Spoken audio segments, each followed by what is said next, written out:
It's time for Dialogue Conspiracy with political research specialist Mae Brussell, who for 3 years has shared with us her decades' research into political assassinations and abuses of power in this country.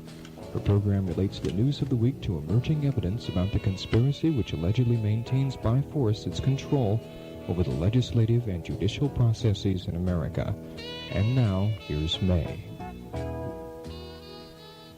Good afternoon. This is Dialogue Conspiracy in Carmel, California, November the 11th, 1974.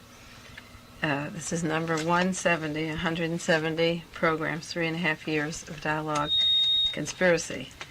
But I'm going to talk today about Howard Hughes, various articles, books, my latest article that's in Playgirl magazine. So the bulk of the program today is going to be about Howard Hughes and where I believe he is at the present time, which is buried off an island outside of Greece. We'll go into that article. Before I do, I just want to read a letter here that was sent to Elmer Davis. Elmer Davis has a civil action against Richard Nixon, E. Howard Hunt, the White House plumbers, Martinez, Barker.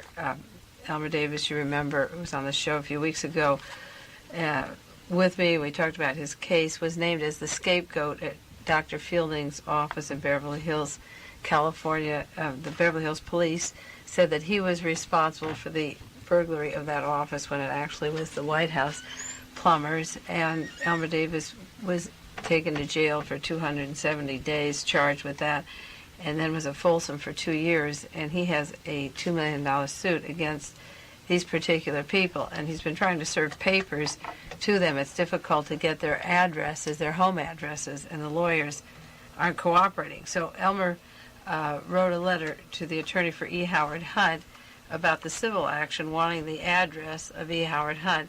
And an answer came by today, which I thought was fairly amusing, and I thought I'd share it with you. The attorney didn't want to give Hunt's address. He's moved out of Washington and Maryland, and he said Mr. Hunt is no longer a resident in the state of Maryland, and as his lawyer, he doesn't have the authority to take care of this case. He isn't handling the civil suit about E. Howard Hunt. This letter I'm reading to you was written by William Snyder, Jr., an attorney for E. Howard Hunt in Maryland. He said, Mr. Hunt no longer is a resident in the state of Maryland.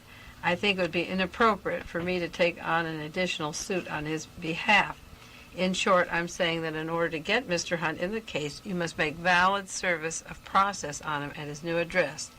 Putting the technicalities aside, I would be interested, both as a friend of Mr. Hunt's and as a lawyer representing him in other matters, in the basis of your complaint.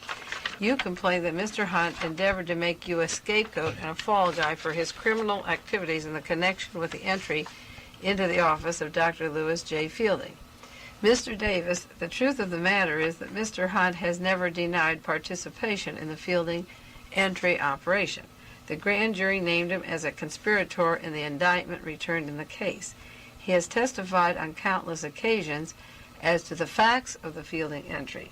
Indeed, he has been virtually hounded by this matter for the past 2 years, and following his release from prison has attempted to build a new life and put this kind of thing behind him.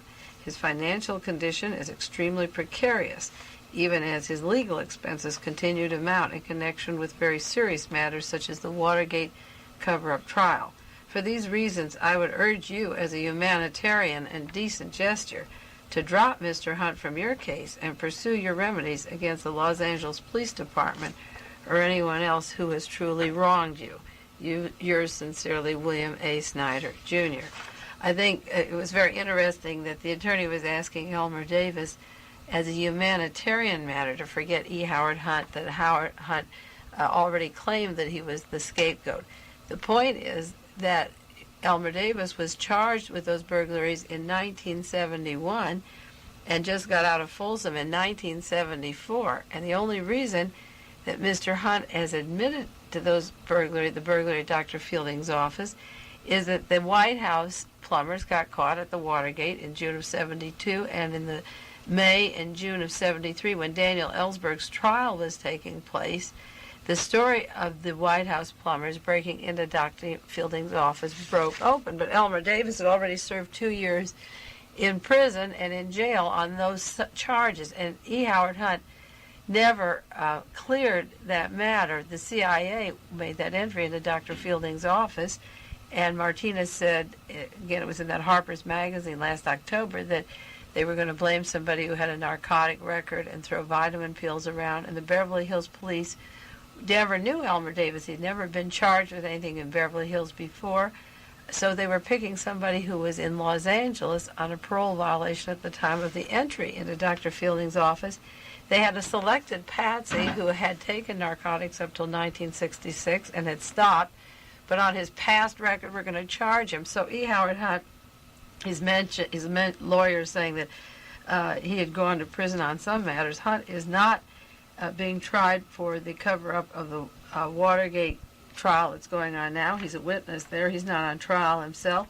He had no charges in terms of the Dr. Fielding's burglary, but he has the nerve to ask Elmer Davis, as a humanitarian and decent gesture, to drop his suit against E. Howard Hunt when Howard Hunt didn't check out who was taking the rap for him while he was flying in Beverly Hills to frame Daniel Ellsberg. So they're appealing to Elmer Davis's humanitarian heart. He does have a heart. He is humanitarian, but it doesn't run along those lines. But I thought it was a soft sell and kind of a pathetic gesture from the attorney of E. Howard Hunt. Well, we'll go into the Howard Hughes account now. We have a lot to cover in these 40 minutes, and I'll go through a few items. There was a news item this last week, that Hughes Aircraft just received another contract worth millions of dollars for new firefighting airplanes in California. And one of the things that I briefly mentioned in the new article I did on Howard Hughes is how the taxpayer can keep coughing up money to this figure who may not at all exist and give them contracts without checking out where our tax dollar is going. The Hughes Aircraft just this last week got another large contract to build airplanes for the military. Another news item this last week came from Los Angeles. It has to do with the trial going on of Robert Mayhew versus Howard Hughes. And there's a trial going under the U.S. District Judge Harry Pragerson in Los Angeles. Judge Pragerson, the same man that's hearing that case, was the one who recommended Elmer Davis to the Legal Aid Society for the fine work that he did in representing himself in a case in front of the judge a few years ago. But the same Judge Pragerson is hearing a case, and Robert Mayhew has placed a suit for defamatory remarks made by Hughes a few years ago when he was on national television on that interview. Allegedly, he said that Mayhew was, in quotes, a no-good, dishonest son of a bitch, and he stole me blind. That was a remark he made. And Mayhew is asking the sum of $1.7 million in actual and punitive damages, $6.5 million in personal damages, $1 million for impairment of reputation and personal humiliation. Mayhew claims that Hughes has crippled his earning power, that he can't get work as a consultant. The background of Robert Mayhew was the FBI and the CIA, and he was used by Howard Hughes to head his Nevada empire and hotels and casinos, real estate operations, but Mayhew did not know Howard Hughes and does not know if he exists now. There's somebody who works in the Hughes operation that by word of mouth heard about the article I was doing and said, oh, I know that he hasn't lived for a long time.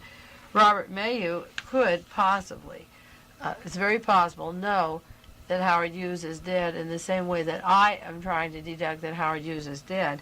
And he has a case going, and he can ask for millions of dollars and receive the money. Hughes doesn't even show up in court as a defendant. The thing is carried on by Robert Mayhew versus a blank, and it would be a way of paying Mayhew a settlement for a silence that he would maintain. In other words, he can say he was insulted by this man and draw this money and be paid off, and nobody would know the difference. I don't know if Robert Mayhew can't figure out what happened to Howard Hughes or whether he's pulling our leg, but the thing is going on in court, and I did send Judge Pragerson a copy of the article I just completed. As long as he's trying the case against Hughes, I sent him the article. The San Jose Mercury this last week had an article of the case going on in Nevada, in Reno, Nevada. A federal judge has a case. Howard Hughes is charged along with 3 other people, with conspiracy and stock manipulation in connection to Hughes West, which took place in '68.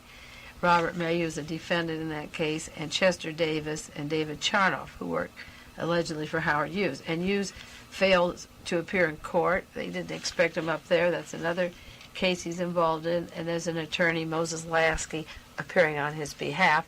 So that this case is going on in Nevada, one in Los Angeles. No Howard Hughes. He's not around.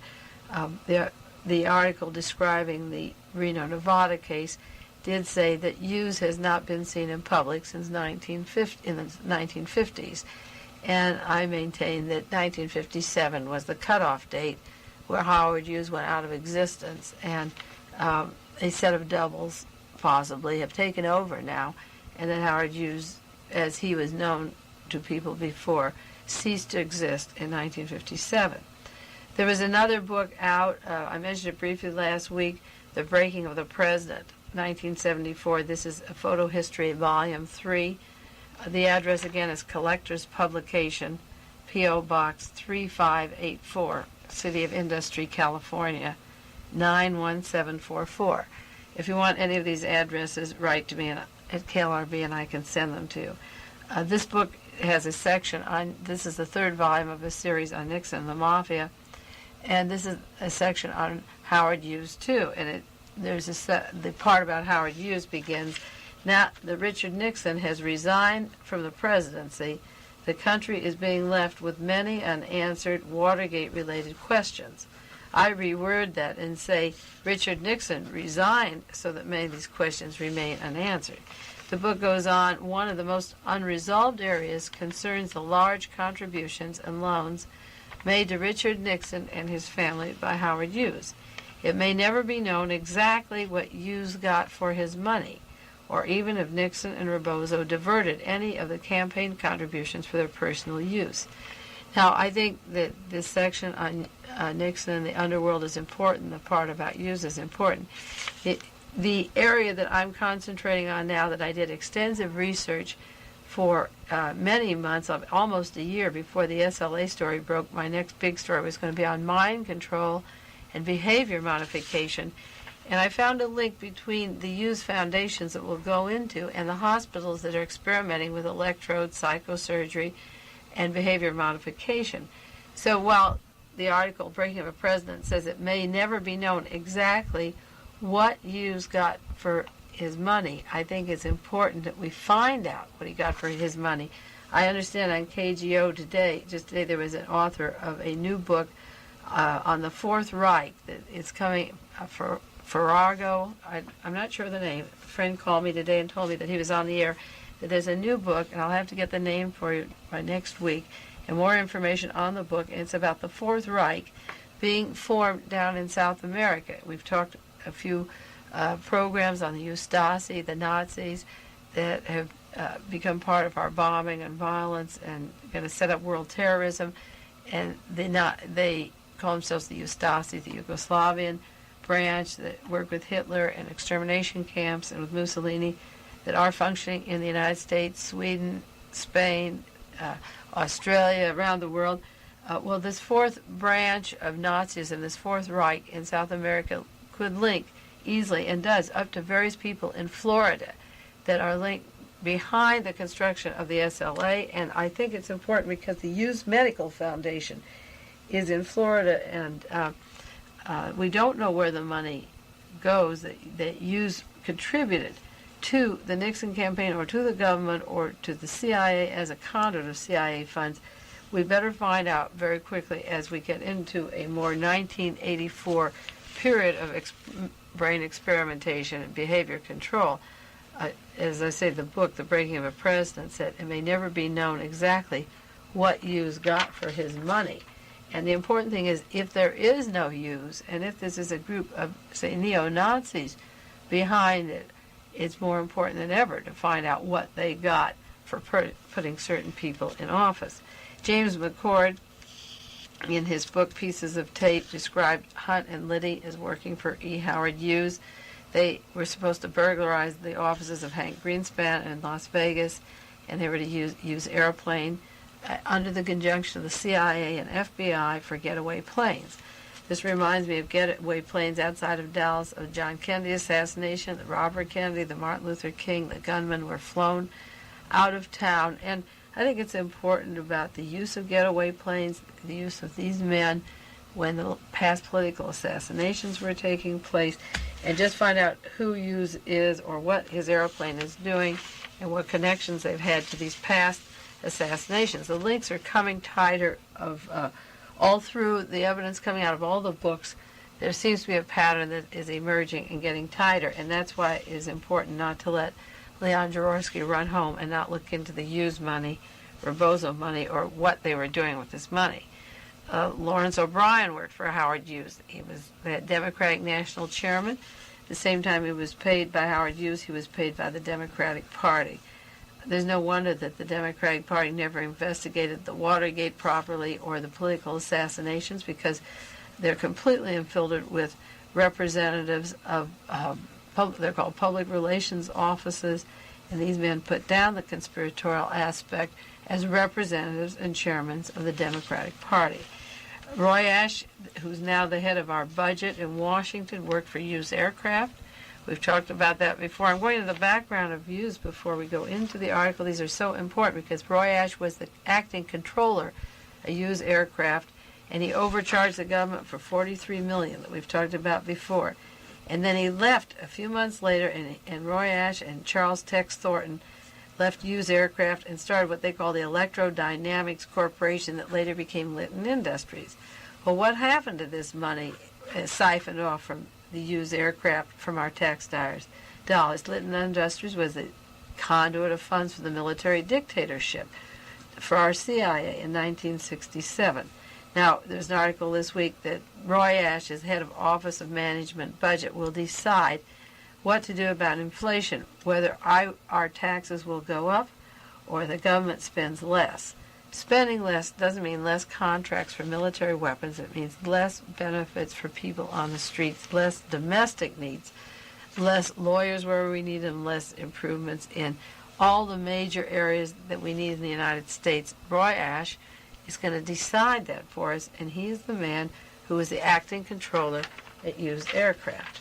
Now, the article that I did in Playgirl is not like The Realist in that people are ordering The Realist every week. I come in KLRB, and to my home I get piles of letters. There are about 30 or 40 this week here at the station, and they're still ordering an article that I wrote 2 years ago, 2.5 years ago now. The Playgirl article is on the stand. I think it comes out today, November the 11th. It'll be there 1 month, and it's gone. And I don't think the libraries have it. So for the next 4 years, the next 4 weeks, I'll be mentioning to listeners to pick up this Playgirl article if you're interested in what I'm writing or doing. The title of the article, this is the one I wrote with Stephanie Caruana, is called "Is Howard Hughes Dead and Buried Off a Greek Island?" It goes on to say, a noted theorist on conspiracies, a contributing editor, and an informer named Tiger Eye bring us an unlikely tale, or is it? It's the top article, the lead article of the December issue of Playgirl. Is Howard Hughes dead, and is he buried off a Greek island? And I thought I would share some of that article with you and some of the background on it as much as we have time for. The source of my information on Howard Hughes came from a series of books which I have. Some were loaned by friends that are hard to get, and several I had, and I have 10 years of newspaper articles that I consider pertinent to the Howard Hughes that I thought was existing all that time until just about 2 months ago when I put the story together. It was 2 years ago that I got information that he was dead and buried, and a few months ago I realized that it was time to proceed with that article. There's a series of books out, one called Mrs. Howard Hughes by Raymond Straight, put out by Holloway Publishing Company, 1970. There's another book, The Nixon Hughes Loan, by Nicholas Horth and Broom. That was March 72. Another source is Howard, The Amazing Hughes, by Noah Dietrich, written in 72, put out by Fawcett. These are all paperbacks. Fourth book, The Real Howard Hughes Story, by Stanton O'Keefe, American Affairs Press, 1972. And then there's another one, The Mistress and the Mafia, Virginia Hill Story by Ed Reed, who wrote The Greenfelt Jungle, Bantam, 1972. Now, my allegation is that Hughes was buried in 71, and it's interesting that 4 of these books that have come out in 72, which would be right after Howard Hughes was dead, where there wouldn't be too much trouble getting these books out. Up till that time, Howard Hughes did not enjoy having books put out about himself, but 4 of these came out in 72. 2 years ago, when my article came out in The Realist on why was Martha Mitchell kidnapped, a man in San Francisco called Paul Krasner, who publishes The Realist, and asked to get in touch with me, and Paul met him, and he was one of 3 or 4 persons who have inside information into what is going on in the world, or come with information that they take very seriously and want me to move on. I have some valuable documents, and he brought me a document that was a great effort on his part, large thing, maybe 200 pages, handwritten. He refers to himself as Tiger Eye, so in the article we referred to the source, our source is Tiger Eye. In the Watergate Deep Throat was the person feeding information to Woodward and Bernstein, so we thought as long as they have Deep Throat, we have Tiger Eye, and he used this because this nickname came from exchanging jewels in Southeast Asia for information at various embassies, and this is how he came about a lot of information that he had. He told me at the time facts about Chappaquiddick that I had no way to check out, stories about Mayor Joseph Alioto in San Francisco, and it was, I would say, a fairly hot document filled with information.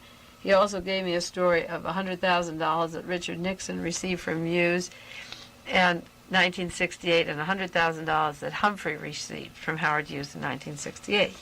And then the bulk of this document was on Chappaquiddick and also about general corruption of the government in general. When the Watergate story broke, and in 1974, it turned out that Hubert Humphrey did get $100,000 from Howard Hughes, and Nixon did get $100,000 in '68.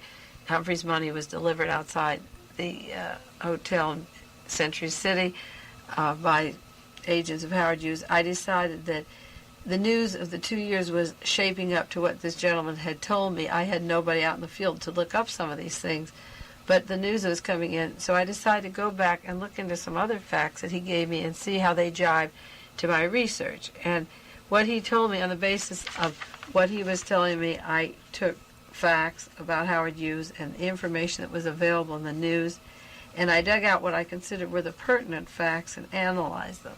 And on the basis of careful inspection and lining it all up, I came to the conclusion that it was very possible that Howard Hughes was no longer alive. He told me he wasn't, and I came to that conclusion. He told me that Howard Hughes was dead, that he died on Tinos, a Greek island, in April 1971, April 16th, and that he was buried off the coast in that sea the next day. And this is what I was told in 1972. And I remembered an article that I had in Midnight Magazine as of 1971. And I asked him if he ever read Midnight, and he didn't. And I asked him if he ever heard the allegation that John Kennedy had been alive and buried off of Greece. And he didn't know about it. And he was completely unfamiliar with the data of the burial of a person off this Greek island in 71. And the date he gave me that Howard Hughes was dead off Tinos, this Greek island, was April 1671. So I went to my research, my John Kennedy newspaper articles, which I keep in chronological order, and I got out Midnight Magazine, and if you are researchers and you write to them and ask for back copies, write to Midnight Magazine. It's October the 18th, 1971.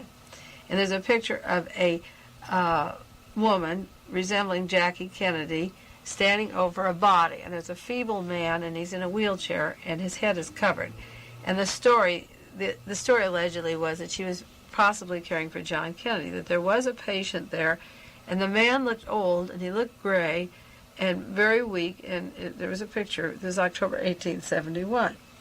Well, in August 30th, 1971, Midnight had another article, and they had a story of a man, mysterious, crippled, on the island of Scorpios. And again, they thought it was John Kennedy. They interviewed a nurse who took care of this man, and she said that he originally came from the island of Tinos, and that she was paid a high salary, and there were other nurses and 2 doctors, and the only patient on the island was one man.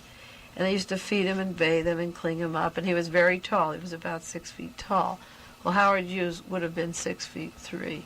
They said he weighed practically nothing. He was skin and bones, and his body was wasted, and his head was a mass of scars, and he was taken care of by Mr. Onassis.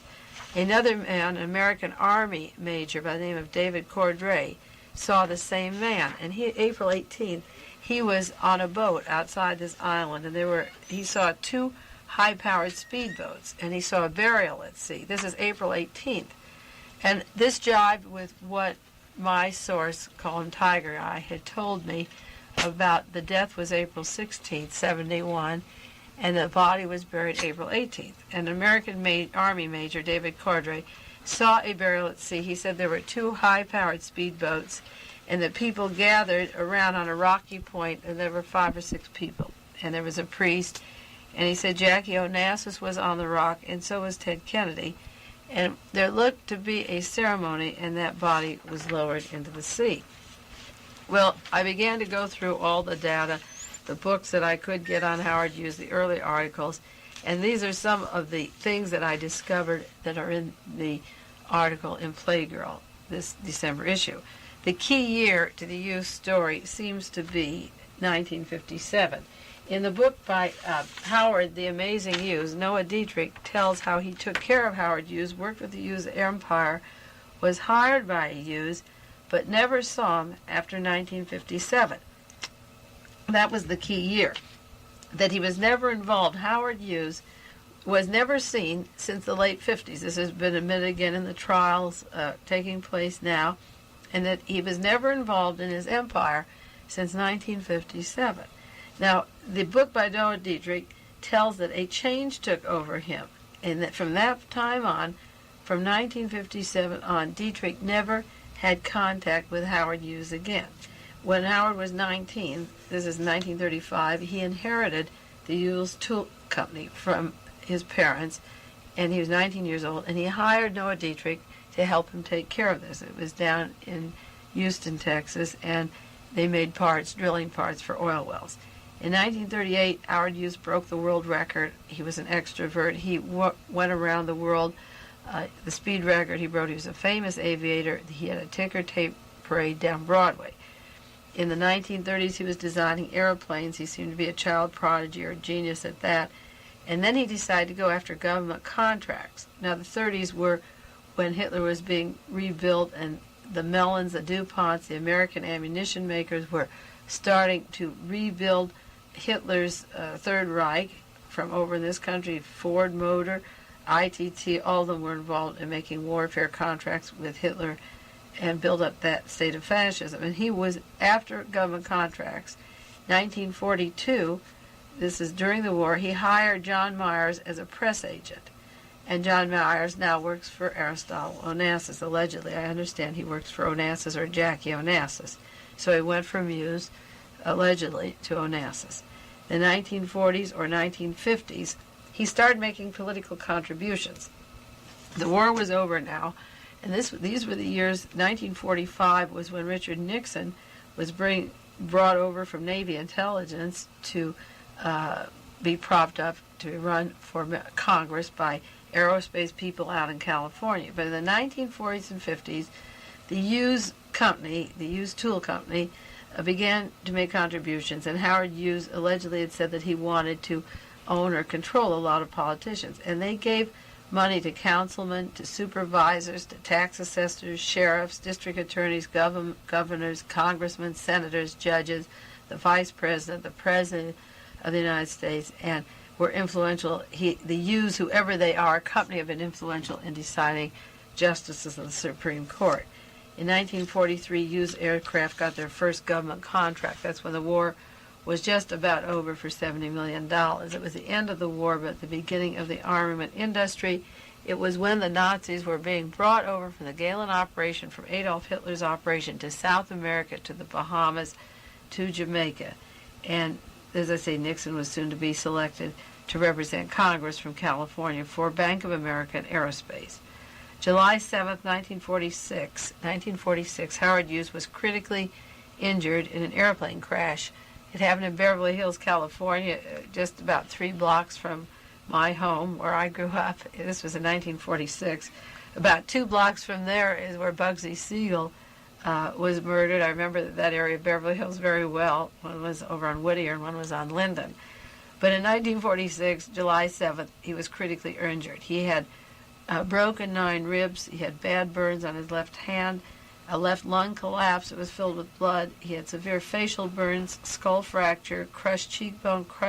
His parts of his bone were removed, facial scars, no use of the left hand, hearing impairment, and he went into seclusion. And the only ones that were with him were Robert Mayhew of the CIA, who was very well on its way. 1945, 46, 47 is when the National Security Council was really getting the CIA together.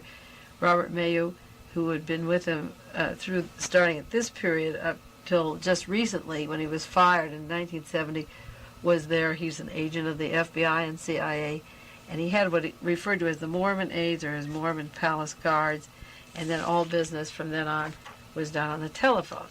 In 1957, this is the crucial year that Noah Dietrich left him. The year after the accident, Hughes lawyers in Houston, Texas, began legal proceedings to have a guardian appointed over Howard Hughes.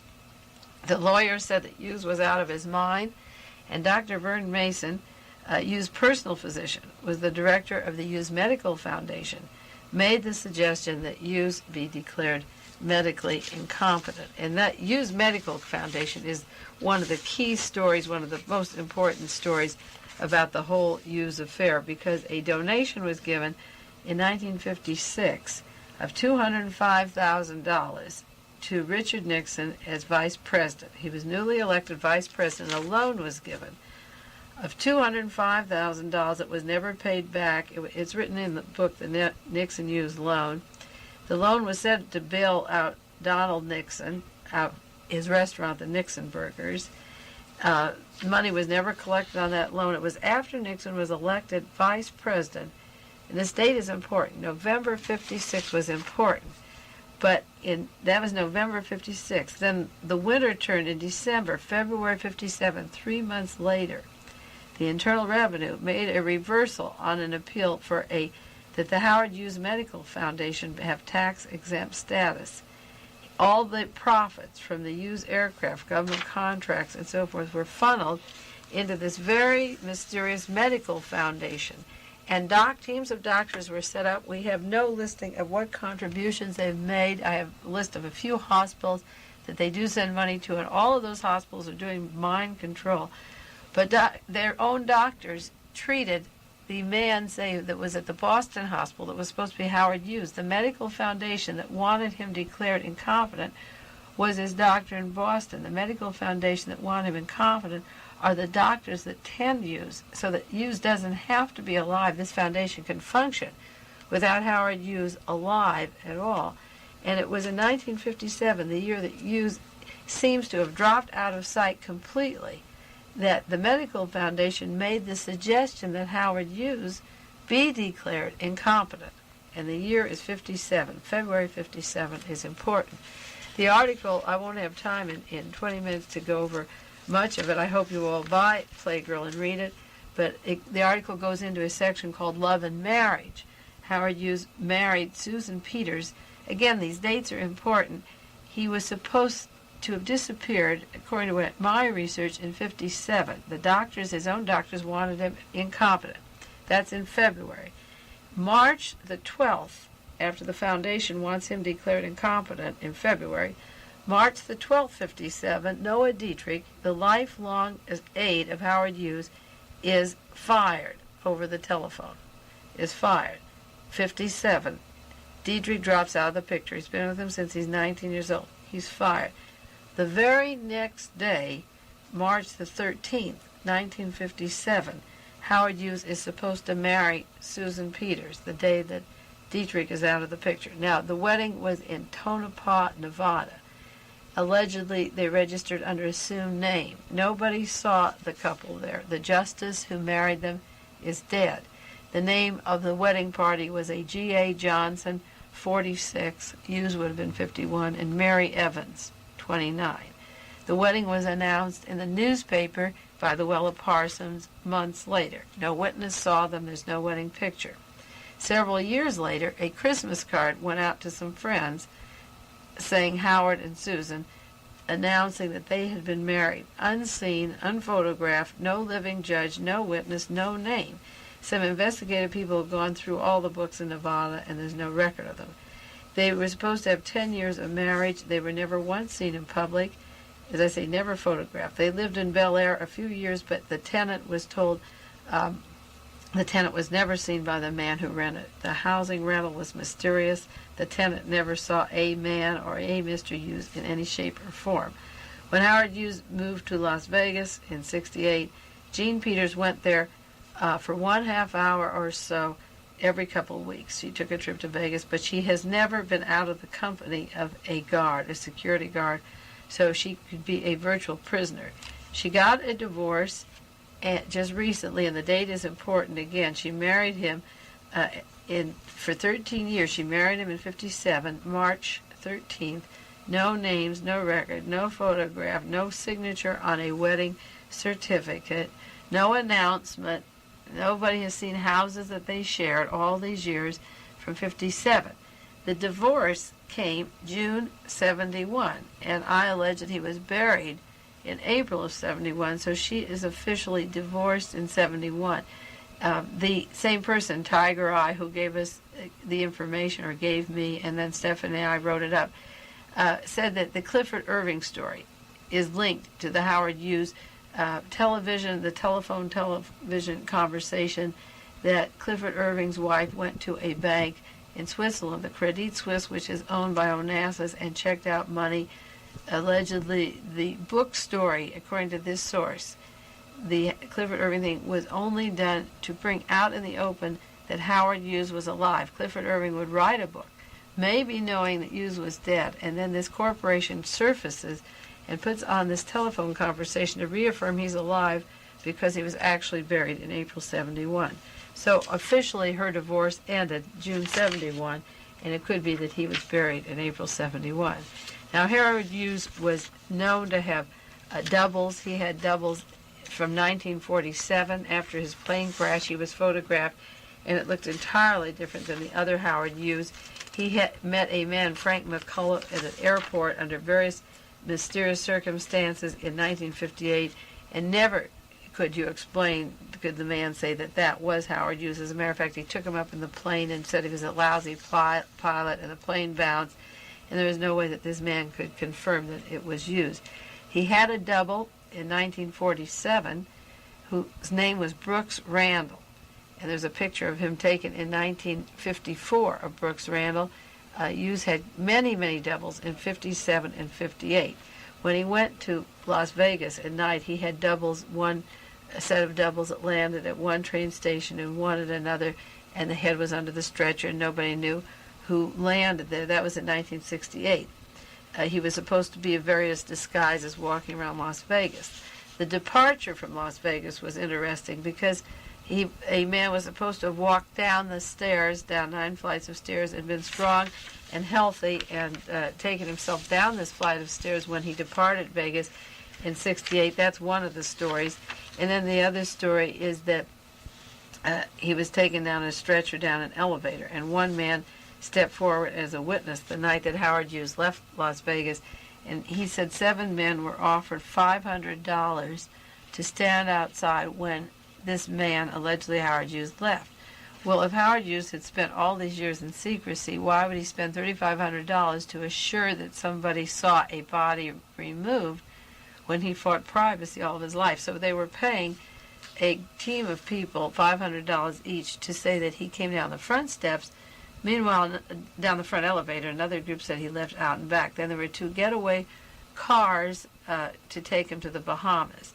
They went on an airplane, and the pilot was told, if you look back, you'll be killed. And he was, the doors were closed, but he was told if they had any interest outside the aides taking care of what would be used, that this person would be killed. He went to the Bahamas from Las Vegas, whoever this is, went through customs without ever making an appearance, which is unheard of, and that only 2 people allegedly have seen this character, and I'm not sure that either one is used. One described the person as tall and scrawny and sickly with these long fingernails, and he's bearded and he weighs less than 100 pounds. The other person who met him, only other person was supposed to be the president of Nicaragua, who said that Hughes is healthy, vigorous, well-groomed, neat Van Dyke beard, and that he's in perfect shape.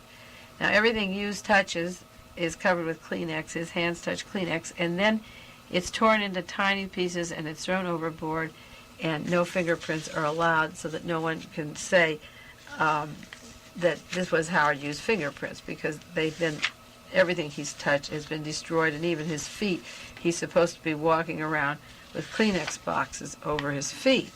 Now, in the article, we go into other problems in addition to the Hughes Medical Foundation, and the question is Howard Hughes a computer?